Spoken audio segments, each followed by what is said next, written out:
Hoy es la tercera conferencia de este ciclo que estamos haciendo sobre Andalucía y lo andaluz. Recordando un poco el objetivo que comentamos al comienzo de estas jornadas, queríamos que no solamente sirviera para conocer de dónde venimos, sino también intuir a dónde vamos y sobre todo qué lecciones, entre comillas, prácticas podemos extraer de nuestra historia o de lo que nos van contando, pues que podamos aplicar en este presente tan difícil y un poquito dificultoso, ¿no?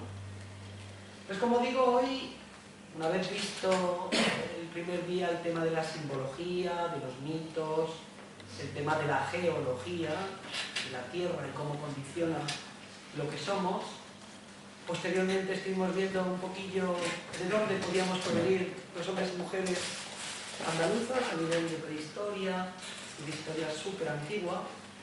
Y hoy vamos a entrar en el tema, en el gran tema, que es el tema del alma de Andalucía. Y este tema va a estar a cargo de Antonio Manuel Rodríguez Ramos, el señor que veis aquí, que es muchas cosas. Yo la voy a leer brevemente porque me parece que merece la pena, ¿no? Merece la pena porque quizás también podamos entender mucho mejor desde dónde nos está contando las cosas y qué es lo que nos está contando.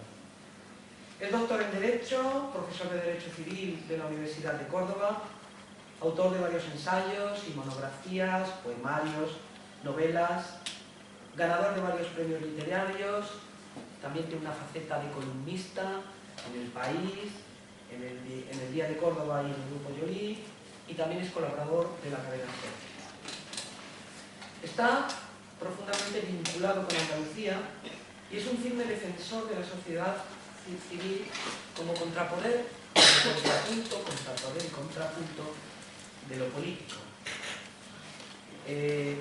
Por otro lado, ha participado activamente en la plataforma Andaluces Levantados, Andaluces por Andalucía, Parlamentario por Andalucía, Foro Andaluz Ateneo de Andalucía, Club UNESCO de Córdoba. Estamos viendo. ¿Sí? ¿El Club UNESCO de Córdoba? Vale. Bueno, a mí tiene un montón de cosas. A mí lo que me parece es como de esos, no sé, literarios renacentistas, ¿no? Que sabían de un montón de cosas. Me da la sensación que tú eres un poco como esos personajes, ¿no? Realmente él fue, sin quererlo y sin saberlo, el que dio en la chispa de la cabeza de Ángela Contreras, que nos comentó el libro que había publicado Antonio Manuel junto con Manuel Pimentel sobre una recopilación de textos de Blas Infante, y nos lo contó tan entusiasmadamente Ángela, que tanto a Charo como a mí dijimos, bueno, pues ¿por qué no vamos a hacer unas jornadas con el objetivo que os decía antes? No solamente conocer nuestra historia, sino también qué lecciones podemos sacar y que podamos aplicar a un presente. Antonio Manuel, gracias. Sin más. Gracias, Vale, muchas gracias. Bueno, pues muchas gracias, buenas tardes ya por la hora. Es de justicia primero dar las gracias a Ángela, a Cristina, a todas vosotras por invitarme y a todos vosotros y a todas vosotras por venir. Y quisiera confesaros muy sinceramente que no tenía claro lo que tenía que decir.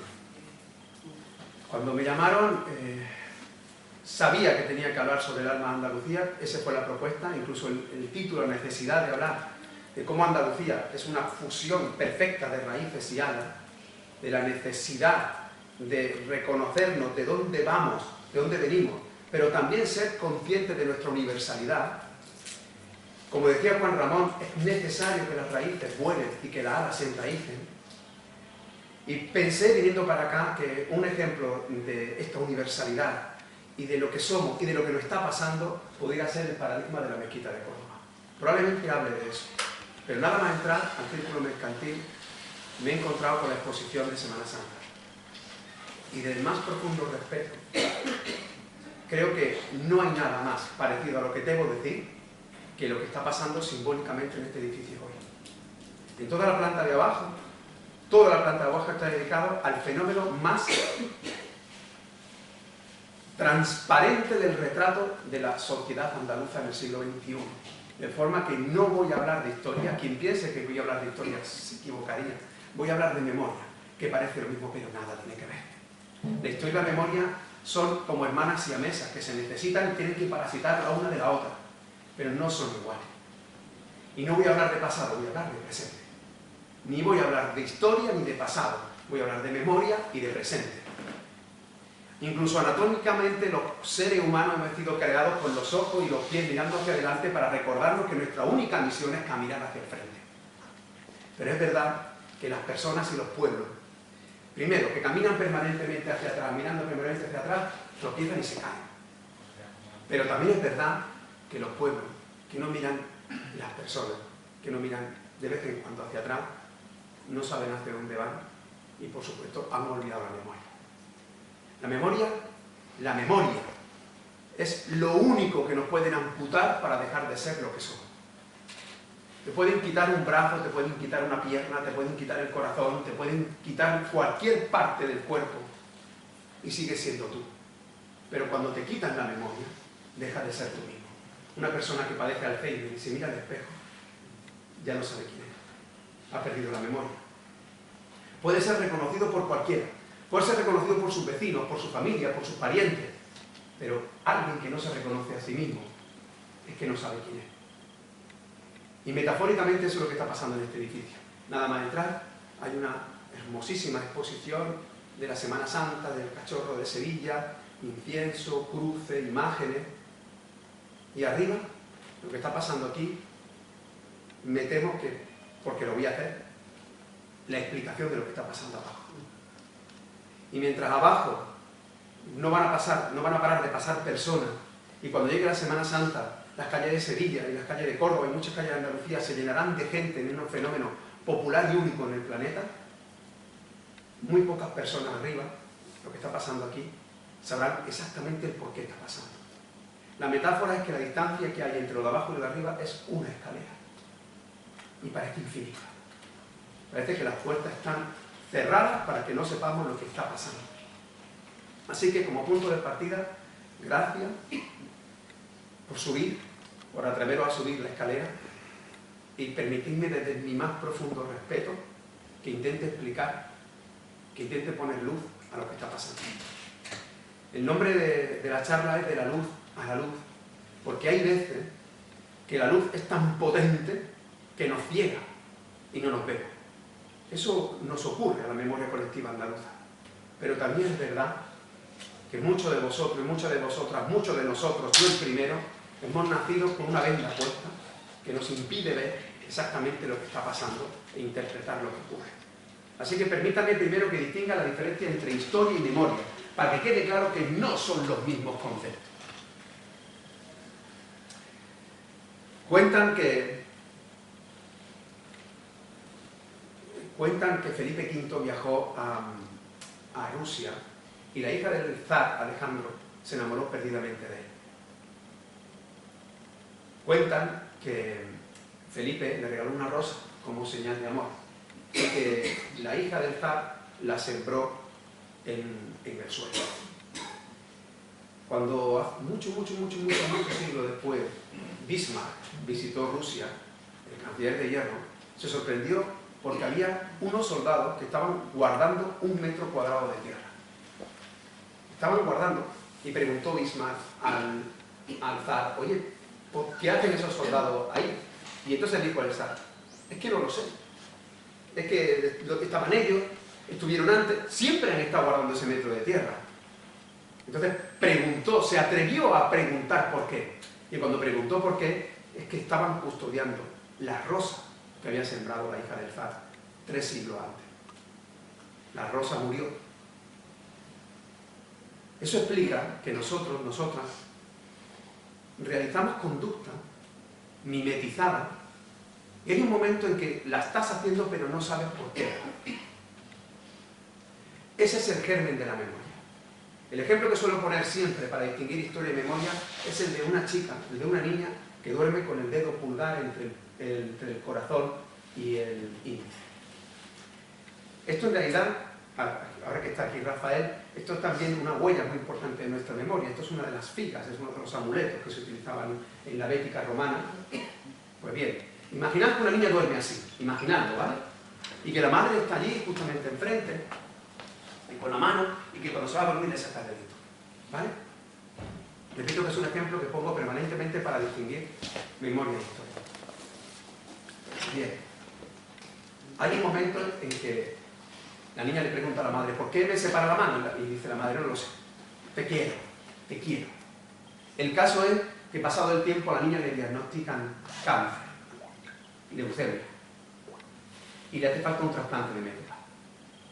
Entonces le dicen a la madre que le dé la médula. Y la madre dice, es que yo no soy la madre.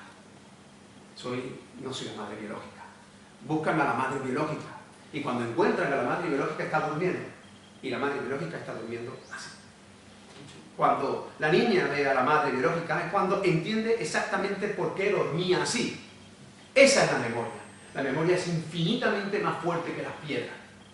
La historia es el libro de familia que falseaba y que decía que la madre no era la biológica, sino la adoptada.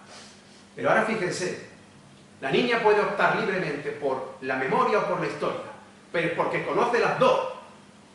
No puedes ser libre si no has reconstruido previamente tu memoria.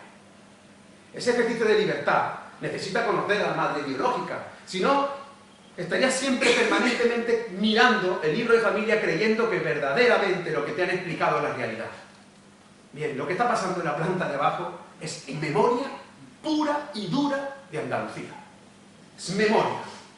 Lo que está pasando aquí abajo es exactamente igual que los soldados que estaban custodiando el metro de tierra. Y es exactamente igual que la niña durmiendo con el pulgar entre los dedos. Exactamente igual. Y de la misma manera que la niña no sabía por qué dormía así, y de la misma manera que el zar no sabía por qué estaban custodiando, por la misma razón, los andaluces no sabemos por qué está pasando ese fenómeno de abajo. Y la razón es probablemente la clave para entender lo que somos y cómo somos. Y repito que no era mi intención lo que iba a decir ahora, pero voy a intentar poner como paradigma o como ejemplo después, si tenemos tiempo, la mezquita de Córdoba y lo que está pasando con la mezquita de Córdoba. Porque la clave es que somos herederos de una memoria colectiva inmemorial, que ha sido permanentemente atacada y especialmente desde la conquista cristiana del norte al sur. Esa fecha es una fecha más, no es la fecha única, pero es una fecha crucial, a la que hay que añadir otra fecha importantísima, que es la fecha del decreto de expulsión de moriscos y judíos, que ocurre mucho después.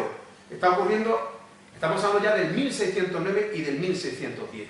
Esas dos fechas, la presunta invasión árabe y la presunta expulsión, abren un paréntesis en la historia de la península, especialmente en la historia de Andalucía, de extranjerización de nuestro pasado, hasta el extremo de que la gente se ha creído verdaderamente que lo que pasó entonces era la historia de extranjeros, porque hablaban en otro idioma que no era el latín, que era el árabe, y porque se llamaban Abderramán, o porque se llamaban Averroes, o porque se llamaban Maimónides. Pero somos nosotros. Somos nosotros.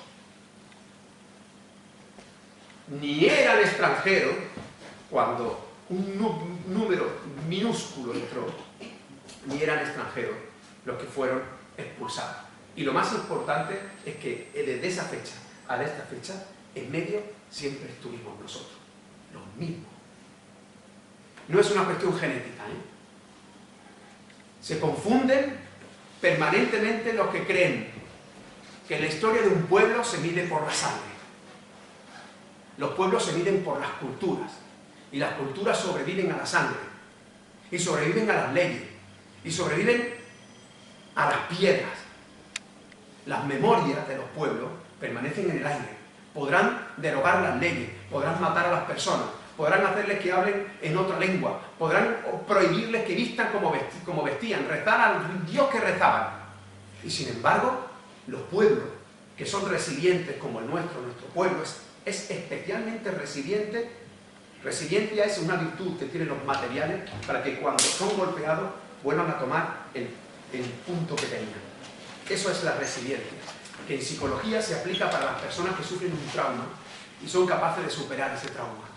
Nuestro pueblo ha vivido varios traumas a lo largo de la historia, muchísimos, pero de todo se ha repuesto, creciendo, haciéndose infinitamente mayor. Un ejemplo esta Semana Santa. Así que vamos, si me permite, no quiero aburrir, pero ¿qué es lo que está pasando aquí abajo? ¿Por qué en Andalucía hay una exaltación tan descomunal hacia el culto de las imágenes? ¿Pero por qué se hace de una forma tan popular? ¿Por qué se llenan las calles? Y la gente habla, y la gente cuchichea, y la gente bebe alcohol. ¿Por qué la gente se emborracha en los cuarteles de Puente Genil? Y aprovecha las procesiones para beber, pero para beber hasta caer rendidos al suelo. ¿Por qué en Cuenca llevan los pasos? Porque Cuenca es Al-Ándalus, ¿eh? ¿Por qué en Cuenca llevan los pasos borrachos? ¿Por qué en Granada se celebra, o en Córdoba, o en Sevilla se celebra la primavera con cruces de mayo, que son unas cruces enormes plagadas de flores, pero tomando cerdo y bebiendo vino públicamente? ¿Por qué en Granada cuando pides una cerveza te ponen vino, te ponen cerdo?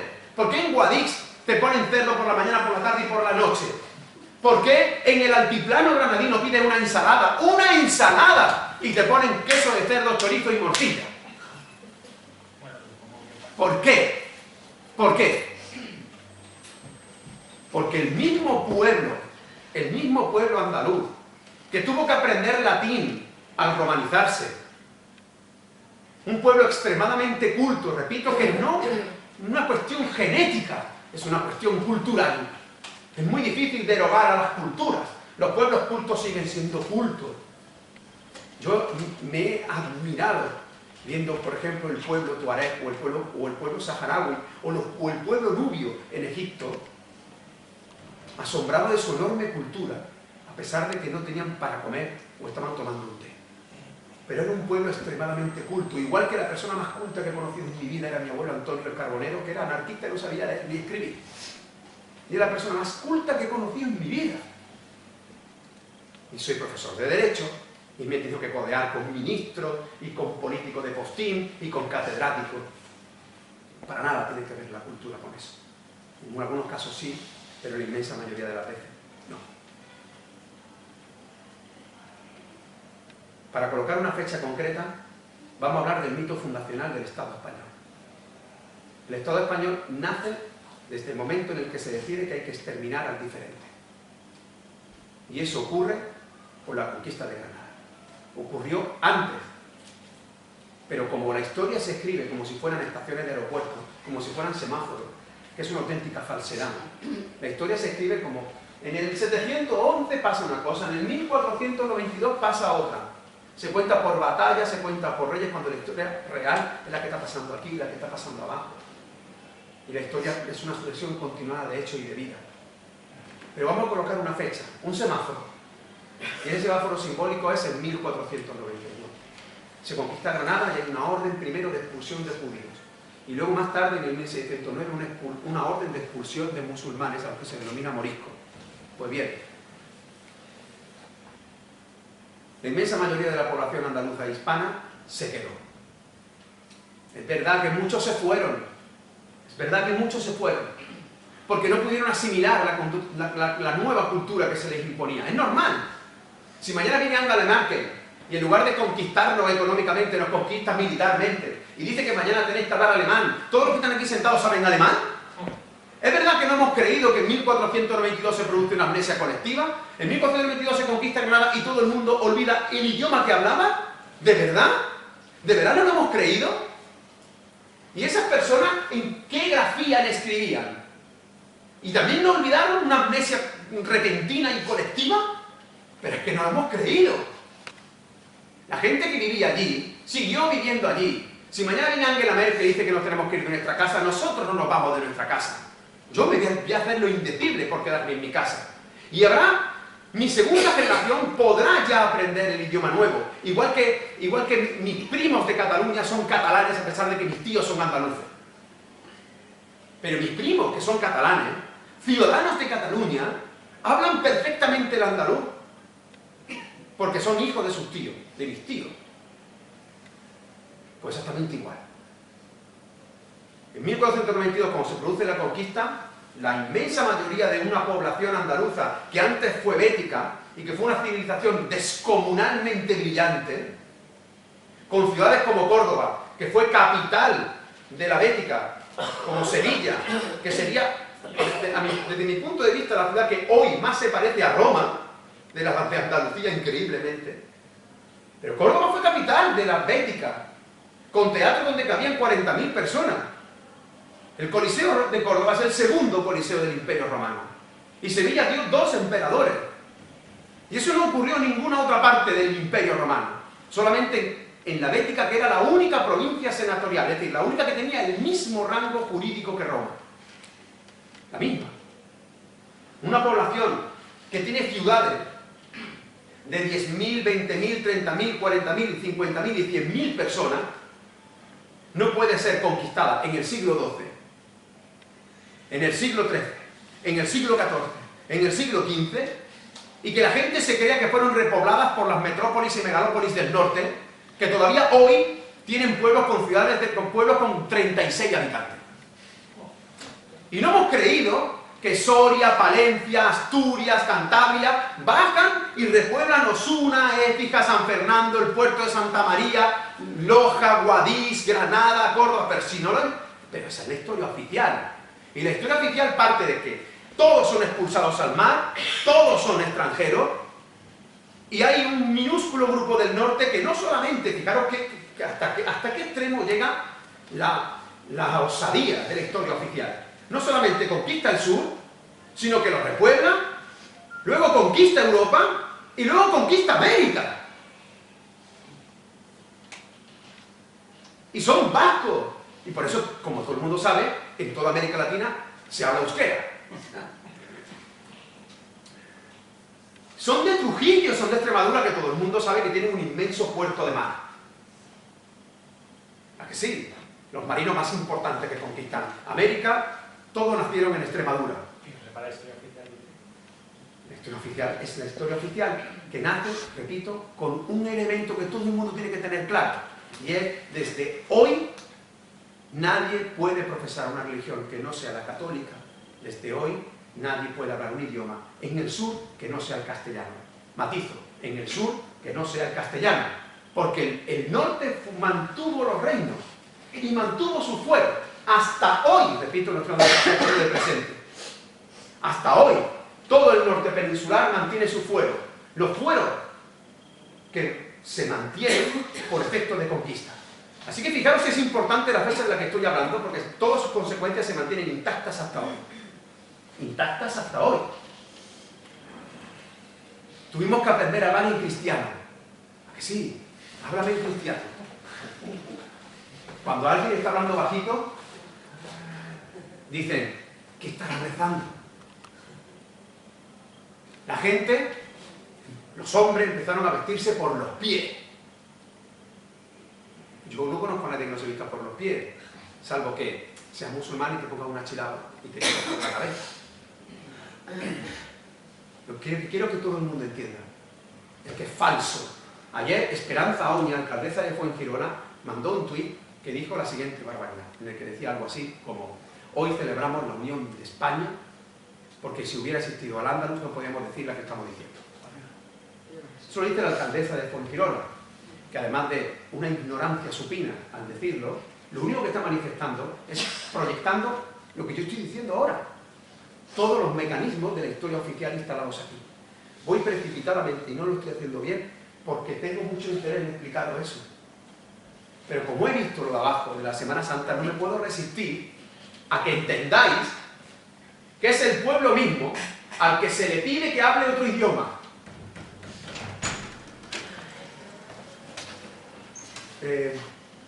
Imagínense que yo le digo ahora mismo a usted, escríbame aujourd'hui. Aujourd'hui.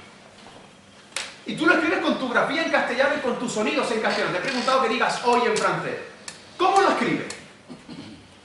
Pues unos pondrán aujourd'hui con ella, otros lo pondrán con Y. Imagínense que yo le digo, ¿por qué no me escribes tomorrow? ¿Cómo escribes tomorrow? Pones tomorrow, tomorrow. Los andaluces tuvimos que escribir el castellano para aprenderlo. Y lo que utilizábamos era la grafía en árabe. Y utilizando la grafía en árabe, escribimos el castellano. Y aprendiendo el castellano, nos pasó algo tan hermoso, como que, por ejemplo, en árabe que hay hasta 4 sonidos líquidos, Z, sin, sh. Aprendimos a que cada zona se decía la S de una forma diferente. Pero no podíamos escribir el árabe, porque nos quemaban. Si es cierto que se expulsan a judíos y musulmanes de la península, ¿por qué se crea la Inquisición? ¿Y por qué se mantiene hasta el siglo XIX si ya no hay judíos ni musulmanes en la península? ¿Por qué? Es un hecho tan obvio lo que estoy diciendo. La inmensa mayoría de la población se convierte al catolicismo y son moriscos. Que todo el mundo sepa hoy aquí en esta sala que un morisco es un católico. Un morisco no es un musulmán, es un católico. Pero no un católico cualquiera, el más católico, porque te va la vida en ello. Si tú no eres, ni pareces, católico, y sobre todo, lo más importante, si tú no pareces lo contrario a un musulmán o lo contrario a un judío, te va la vida en ello. Repito que lo estoy diciendo con el máximo de los respetos, pero vamos a intentar colocar luz para que todo el mundo entienda que no hablo de historia, hablo de memoria. Hablo de que las huellas están intactas. Intactas. Que las muchas mujeres, hasta hace 2 días, que hacían sábado en su casa, limpiando su casa por la mañana, por la noche, por la tarde, abriendo las ventanas para que todo el mundo veía que estaba limpiando la casa, estaban diciendo públicamente que no eran marranas. Y un marrano es un judío converso, que no puede trabajar en sábado, que no puede trabajar en el sábado.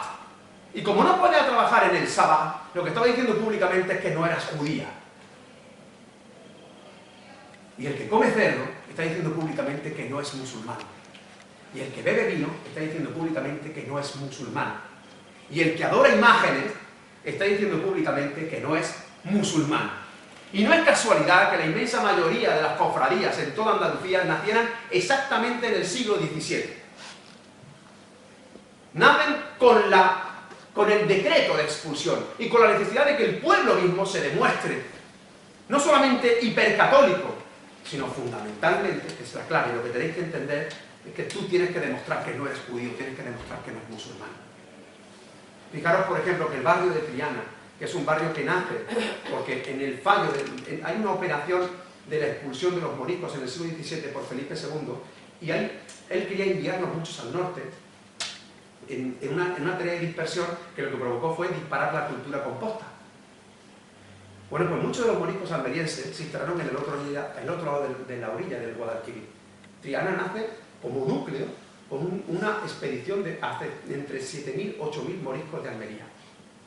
Esos moriscos de Almería, más la población gitana, igual de perseguida, es decir, gitanos, moriscos y judíos, son los 3 elementos del exterminio. Uno, si es de racismo de piel, los gitanos sí son morenos de verde luna, pero un judío y un morisco, un marrano y un musulmán tienen la misma color de piel que tú, simplemente rezan de otra manera, porque eres tú. Motamir es tan andaluz como vosotros, y bebía tanto vino como vosotros. Y se resistió a la conquista almohávide y a la conquista almorávide, porque eran los andaluces los que estaban resistiendo una conquista extranjera. Ahora, un momento. Vamos a pensar lo que está pasando. Abajo, una hermosa exposición de Semana Santa. Cruces, incienso, imágenes. ¿Por qué un pueblo como el de Sevilla se vuelca de una forma tan descomunal y popular en el culto de las imágenes? Está salvando la vida, pero sin dejar de hacer lo que siempre había hecho. Esa es la clave para entender las cosas que nos han pasado en Andalucía. No hemos dejado de ser lo que siempre hemos sido, pero hemos olvidado el porqué. Cuando se canta de la ventana una saeta, saeta es una palabra del árabe que significa suweta. Suweta significa canción.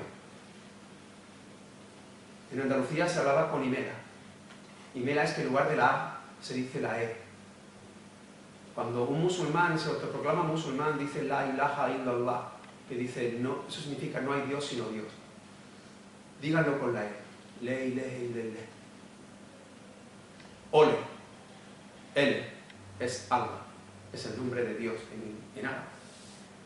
olé, que es lo primero que dice alguien cuando una saeta te revuelve las tripas. Pero no pasa nada. Tú sigues siendo el que eres, pero has olvidado por qué. Eso no significa que seas musulmán, ni significa que seas cristiano, ni significa que seas judío. Significa que sigues siendo lo que siempre has sido. Una cultura prendida de luz, tan prendida de luz, que por ejemplo en Sevilla la gente se saluda diciendo mi alma, que es una herencia natural de la teosofía de la luz, que fue capaz de escribir Ibn Arabi, que después plagió y creció con Santa Teresa o con San Juan de la Cruz, que es el decir que lo que nos une como iguales es la luz, y que mi alma es la tuya. Fíjate que saludo más hermoso decir, al otro, mi alma. Tú eres mi alma, que somos iguales. Todos esos resabios se mantienen intactos en el siglo XXI. Podría pasarme 1 hora y media hablando simplemente de estas huellas, pero quiero que sepan que de todas esas huellas, la más potente, la que permanece intacta, es la mezquita de Córdoba.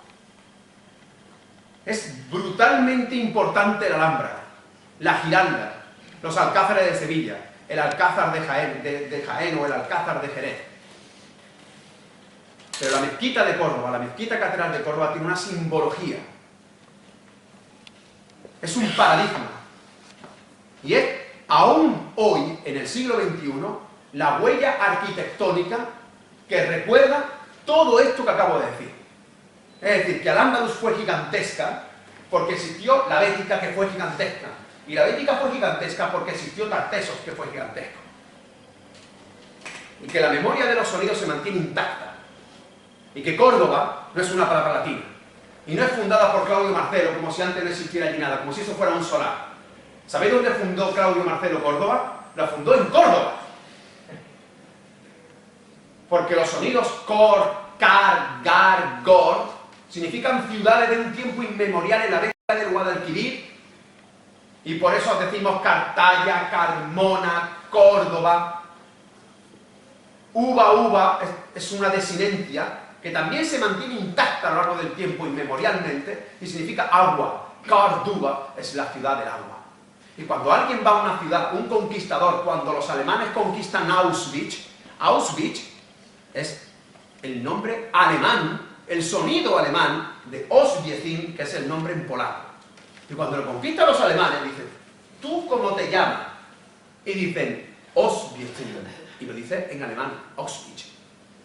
Porque, como acabo de explicar, tú tienes que aprender un idioma con tus propios sonidos. Y la Bética llama a Córdoba, Córdoba.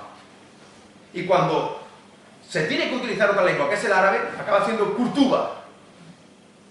Y cuando se utiliza el castellano, se dice Córdoba. Pero es el mismo sonido. Pues la metáfora de todo eso es la mezquita de Córdoba. Voy a intentar explicarlo. ¿Cuánto tiempo llevo? ¿Llevas? 35 minutos. Vale. Quiero pedir un favor. Si veis que me estoy alargando mucho, si veis que me cortáis, sin ningún tipo de problema. El problema es que siempre no se da cuenta. Bueno, para contar o para cortar. Voy a hablar de la mezquita de Córdoba. Lo primero que le he preguntado es por el nombre. ¿Habéis visitado la mezquita de Córdoba? Sí, ¿no? Sí, ¿no? ¿Habéis visitado toda la mezquita de Córdoba? Bien. Cuando compraste la entrada ponía catedral, ¿verdad? El nombre ahora es el de catedral. La catedral de Córdoba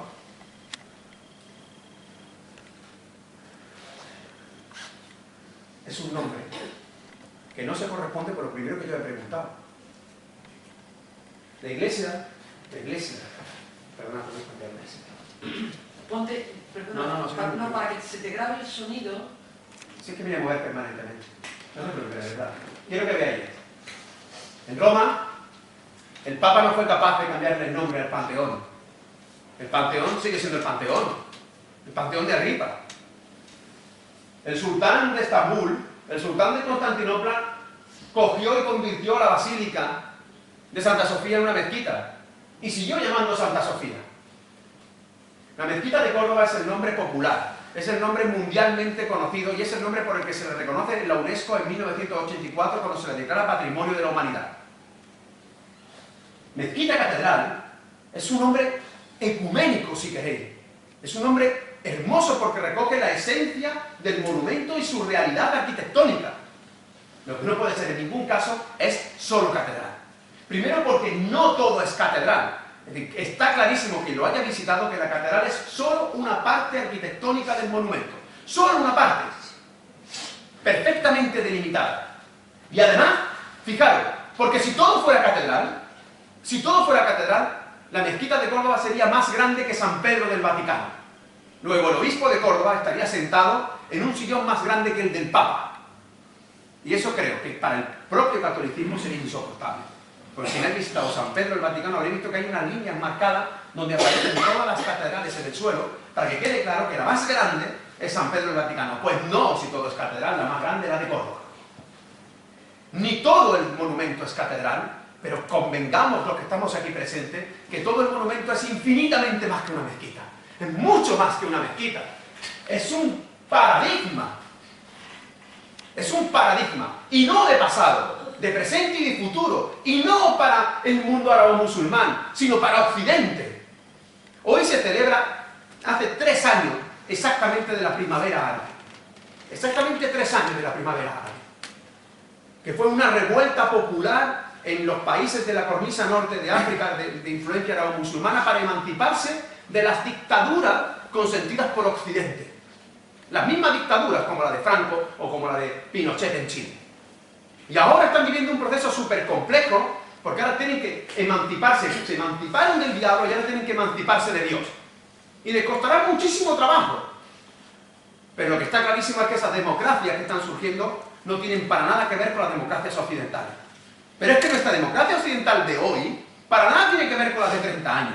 El mejor amigo de mi hijo se llama Raúl y tiene los ojos así porque nació en Nepal. Y juega al baloncesto con Ismail, que también es amigo de mi hijo y es musulmán. Y tiene amigos que son judíos. Donde verdaderamente hay una cuestión intercultural, interreligiosa, está pasando hoy aquí en Occidente. Lo que pasa es que España es un país cateto, ciego, que no es capaz de mirarse al espejo y reconocerlo. Porque Estados Unidos sí ha hecho una película del 11S. Y Inglaterra ha hecho, Gran Bretaña ha hecho una película del 7J. Pero aquí no habrá ninguna película del 11M. Tendrán que pasar, pues yo no sé, otros 40 o 50 años, si alguien se atreve. En la película London River, que se ha hecho para precisamente los atentados de Londres, cuando detienen a un terrorista, dice el terrorista, yo soy musulmán. Y dice el policía, yo también.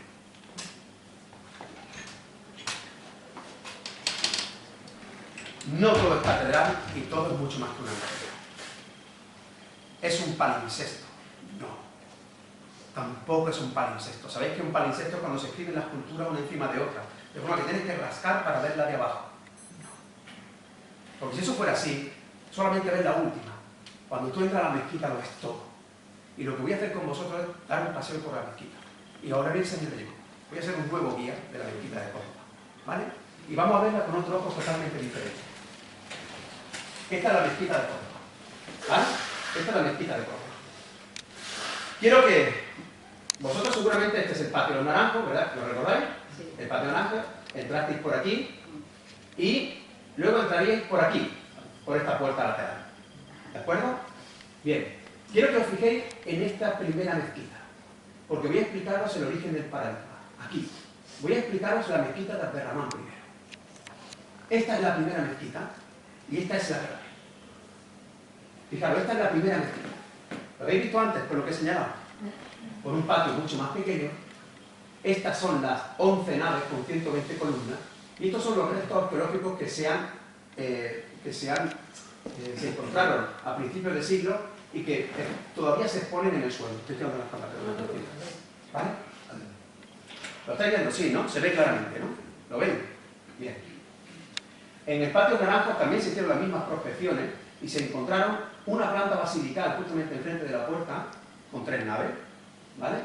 Y se encontraron restos de béticos, mosaicos romanos al lado de la fuente del olivo, restos romanos al lado del alminar, restos romanos por aquí, más estatuas de Marte, laureles, etcétera, etcétera. Cuando tú entras a la mezquita de Córdoba y pasas por la primera de estas fases que he dicho, os enseñan en el suelo y veis esto, ¿verdad que sí?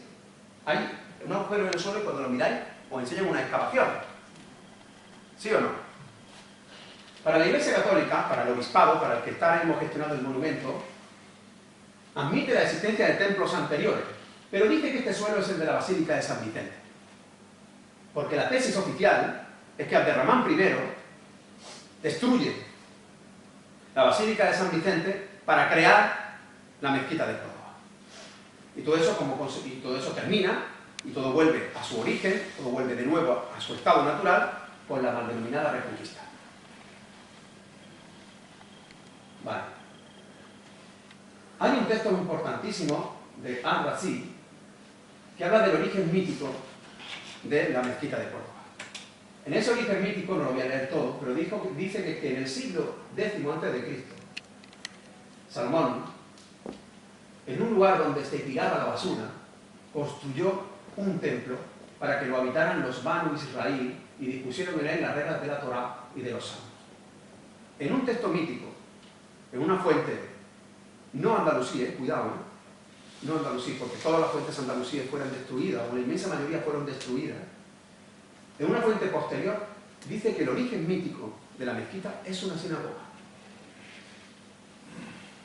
Yo no sé si es una sinagoga o no, pero este es el suelo, ¿ven? Ese suelo que se ve de arriba. Y estos son los nudos de Salomón, como los nudos de Salomón de la sinagoga de Ostia. Este es el símbolo, uno de los símbolos decorativos de la Basílica Bizantina. La entrada de la Basílica Bizantina, perdón, de la Basílica, de la sinagoga, se hace, y del templo de Salomón, con dos columnas sagradas que son la Jaquín y el Boaz. En Córdoba, en la mezquita de Córdoba, hay varias columnas salomónicas que están completamente destruidas porque la gente, en un ejercicio de memoria, las raya con moneda, porque dicen que huelen al diablo, que huelen a azufre. Es decir, que huelen a judío, porque son columnas salomónicas. El caso es que si os fijáis en los restos, este resto del que hablan como Basílica de San Vicente, no está orientado en la misma dirección que la mezquita. Está orientado exactamente este-oeste. Las sinagogas se construían con columnas alrededor de un espacio, exactamente igual, se colocaban cerca del agua, porque estaba el río Guadalquivir, se enfocaban hacia Jerusalén, es decir, se orientaban este-oeste, y antes de acceder había un lugar para asearse. Puede ser una sinagoga, pero seguro que cuando lo han visto me han recordado que podría ser, ¿por qué no?, un templo bético-romano. Este es el templo de Janus, en la misma Roma. Y ahora quiero que vean de nuevo el nudo de Salomón. El templo de Jano no es un dios cualquiera. Jano es el dios de los dioses para la civilización romana, es el de los principios, el de los finales, es el del dios de los solsticios, es el que cierra las puertas de la guerra o que las abre para la paz, y es, lo más importante, el dios del ombligo, el dios del ónfalos. Y Córdoba, que fue ónfalos mundi, que fue el ombligo del mundo, ¿por qué no tener un templo dedicado a Jano? Además, cuando los templos a Jano tienen como símbolo decorativo los nudos de Salomón. Quiero que vean el plano bético-romano de la ciudad de Córdoba. Este es el monumento más importante de Córdoba y probablemente uno más de los más importantes de Andalucía. ¿Saben cuál es? El puente romano. ¿Y sabéis por qué es uno de los monumentos más importantes? Porque era la única zona de acceso del sur peninsular al norte peninsular. No podían cruzar por Sevilla, no podían cruzar por Coria. Para cruzar con carretas, para cruzar a pie, para cruzar con carros, la vía más importante y la más cercana era el puente de Córdoba. Este es un planito de la ciudad bético-romana cordobesa. Esta es la vía principal de la ampliación del siglo I, que es un decumanum. ¿Sabéis? Que los romanos dividían la ciudad en decumanum y en carros, según la orientación. Este es el decumanum romano, que coincide todavía hoy con una de las paredes de la mezquita de Córdoba. Todavía hoy, Todavía hoy. Pues bien, los templos de Jano se colocaban en las afueras, y estos son las afueras de Córdoba. Se colocaban junto al decumanum, y repito que está todavía el decumanum aquí. Pero lo más importante que yo quiero que nunca olviden, para mí lo más importante es, ¿quién ha estado en Roma? ¿Quién ha estado en Baelo Claudia? Baelo Claudia es una villa de recreo, es una pequeña ciudad bético-romana mirando al mar. Una de las demostraciones más hermosas del grado civilizatorio de la Bética. Mientras en el norte peninsular, con todos los respetos, uno de los expedicionarios de Almanzor decía, en el norte hay águilas, fíjense qué dato, hay águilas. Dice, en las playas del norte hay águilas, árboles y no hay estatuas. Eso dice un expedicionario de Almanzor. Es hermosísimo. Está diciendo, no hay estatuas, estoy acostumbrado en el siglo XI a ver estatuas en Andalucía. Pues bien, ¿quién ha estado en Baelo Claudia? ¿Quién ha estado en Bolonia? Cuando tú entras a Bolonia, ¿cuántos templos hay en la plaza? Hay 3 templos en la plaza. ¡3! En una villa pequeñísima hay 3. ¿Quién ha estado en Roma? Al lado del Coliseo están los foros itálicos y hay un templo, y otro templo, y otro templo, y otro templo, y otro templo, y otro templo pegados los unos a los otros, pero pegados los unos a los otros. ¿Qué es lo que había en Córdoba? Que es la segunda ciudad del Imperio Romano, la segunda. ¿Qué es lo que había en Roma después de cruzar el monumento más importante del sur peninsular, que es el puente romano? ¿Aquí que había? ¿Un descampado? No, aquí había un templo, y otro templo, y otro templo. No sé si es una sinagoga. No sé si es un templo romano. Sí sé lo que no es. No es la Basílica de San Vicente. Lo que está enterrado abajo no es una basílica goda. Y no lo es porque no hay ni una basílica goda en la península que tenga el suelo con mosaicos. No sé si lo he explicado con claridad. Ni una. Y ahora voy a decir más. No hay ni un resto visigodo importante en toda Andalucía.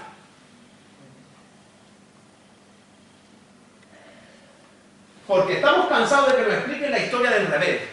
Que nos digan que, como he dicho antes, que son compartimentos estancos, que las etapas empiezan como si fueran cajones de una cómoda. Y es completamente falso. La historia de Andalucía, hasta el siglo VIII, se puede contar rapidísimamente así, pero quiero que lo entiendan porque va a ser clave para luego la explicación de la mezquita. Hay un primer siglo, que es el siglo V, en el que el Imperio Romano entra en decadencia. Por supuesto, hay una invasión goda, y es una invasión de élites, es decir, una invasión militar por muy pocos, pero fíjense qué dato más importante, no están aportando ninguna cultura nueva. Es decir, es una civilización eminentemente militar. A diferencia, me comprendéis, a diferencia, por ejemplo, de fenicios, a diferencia de cartagineses o a diferencia de romanos, que a nuestra cultura autóctona suman la cultura que traen, los godos no traen más cultura que la espada. Y es verdad que la Bética Andalucía entra en decadencia, claro que entra en decadencia, pero aquí se produce un hecho genial, hermosísimo y ocultado, premeditadamente ocultado como todo lo que estoy contando en los colegios, pero esto es imperdonable. Ocultan que durante el siglo VI Andalucía fue bizantina. Andalucía fue bizantina. En el 525, una expedición de Justiniano desembarca en Nerja. En Nerja. Y al día siguiente, sin Facebook, sin Twitter, sin Internet y sin televisión, 25 ciudades andaluzas se hacen bizantinas. No hay una invasión militar. Hay un deseo enorme de las grandes ciudades andaluzas de seguir siendo grandes. Hay unos invasores del norte que apocan la Bética, que la destruyen, y hay una población, empresarios, comerciantes, religiosos, intelectuales, que quieren seguir siendo tan grandes como lo que fueron, y encuentran una oportunidad enorme, que es aliarse con el Imperio Romano de Oriente. Es verdad que los godos destruyen el Imperio Romano de Occidente, pero el esplendor se va a Oriente. ¿El esplendor dónde se va? Se va a Bizancio. Y 25 ciudades, entre ellas Sevilla, se hace bizantina. La capital de Bizancio, en España, fue